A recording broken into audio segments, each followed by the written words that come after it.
কবর এমন এক জগৎ, আল কবরু রাউযাতুম মিন রিয়াজিল জান্নাহ আও হুফরাতুম মিন হুফারিন নার। নবী বলেন কবর হলো হয়তো কারো জন্য জান্নাতের বাগান, নতুবা কারো জন্য জাহান্নামের কুণ্ড। কার জন্য জান্নাত, কার জন্য জাহান্নাম, কবরের উপর থেকে কেউ বুঝবে না, বুঝার কোনো কুদরত নাই, আল্লাহ বুঝার সুযোগ দেন না। যদি কবরের উপরের জমিনের উপরের মানুষগুলি কবরের আযাব তারা দেখতে পাইতো, তাহলে দুনিয়ার নিজাম বন্ধ হয়ে যেত।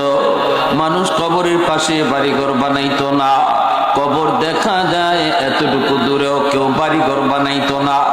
যদি কবরের আযাব আল্লাহ মানুষকে দেখাইতো, যদি কবরের আযাব আল্লাহ মানুষকে দেখাইতো, তাহলে রাতের বেলা কবরের পাশ দিয়ে যাওয়া দূরের কথা, দিনের বেলাও কেউ কবরের পাশ দিয়া ভয়ে যাতায়াত করত না।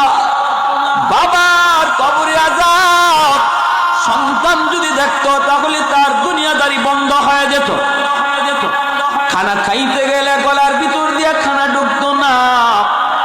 মার কবরের আযাব যদি সন্তান দেখে, তাহলে ওই সন্তানের ঘুম হারাম হয়ে যাবে। এই সন্তান কি করবে কি না, সারা রাত শুধু কান্না করবে, ছটফট করবে, ব্যবসা বাণিজ্য বন্ধ হয়ে যাবে, চাকরি বাকরি করতে ভালো লাগবে না, সংসারের দিকে মনোযোগ আসবে না। যদি মায়ের আযাবের দৃশ্য কোনো সন্তান দেখতো, এজন্য মালিক আল্লাহ পাকের সিদ্ধান্ত, দুনিয়ার মানুষকে কবরের আযাব দেখানো যাবে না, কিন্তু মাঝে মাঝে আল্লাহ কাউকে কাউকে দেখায়। এর ভিতরে আমার মায়ার নবী, দয়ার নবী, জোরে বলি সুবহানাল্লাহ।